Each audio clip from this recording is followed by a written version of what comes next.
স্বপ্ন সেটা নয় যেটা তুমি ঘুমিয়ে দেখো। স্বপ্ন হলো সেটা যেটা তোমাকে ঘুমোতে দেয় না। আজ আমি তোমাকে একটি গল্প বলবো।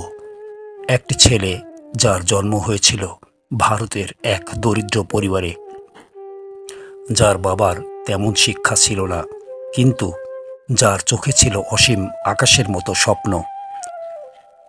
সে ছেলেটি আজ পরিচিত মিসাইল ম্যান হিসেবে, ভারতের 11তম রাষ্ট্রপতি হিসেবে, বিশ্বের লক্ষ লক্ষ তরুণের অনুপ্রেরণা হিসেবে। তার নাম ডক্টর এপিজে আব্দুল কালাম। রামেশ্বরম নামের একটি ছোট্ট গ্রামে জন্ম।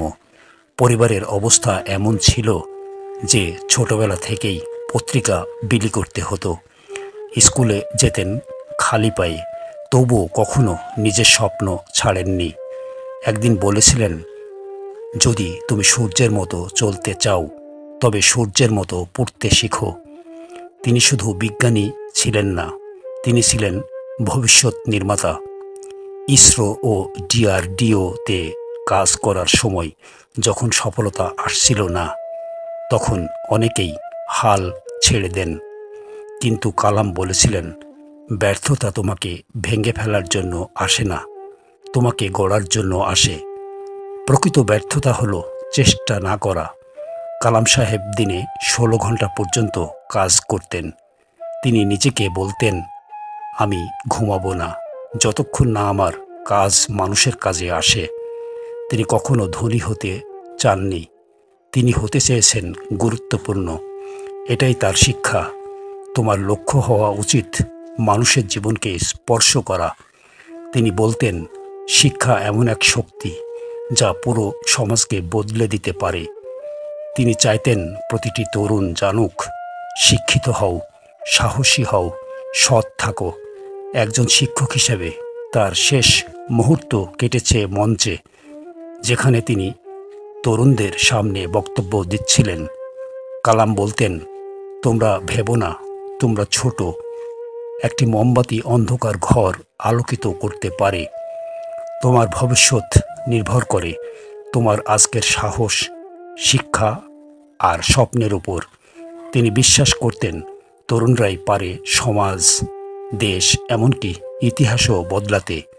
তিনি বলতেন, আসল নেতা সেই যে নিজের কৃতিত্ব অন্যদের দিয়ে দেয় আর ব্যর্থতা নিজের কাঁধে তুলে নেয়।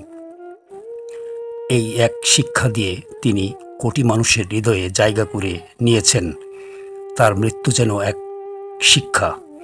2015 সালে 27শে জুলাই তিনি যখন বক্তৃতা দিতে উঠে বলেছিলেন, creating a liveable planet for humanity, ঠিক তখনই তিনি মঞ্চেই হৃদরোগে আক্রান্ত হয়ে পড়ে যান। মৃত্যুর মুহূর্তেও তিনি স্বপ্ন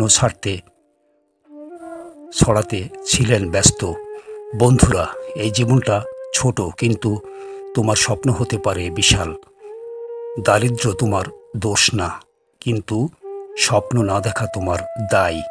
কালাম সাহেব বলতেন, ছোট লক্ষ্য ঠিক করো না, কারণ তাতে মানুষের হৃদয় জাগে না।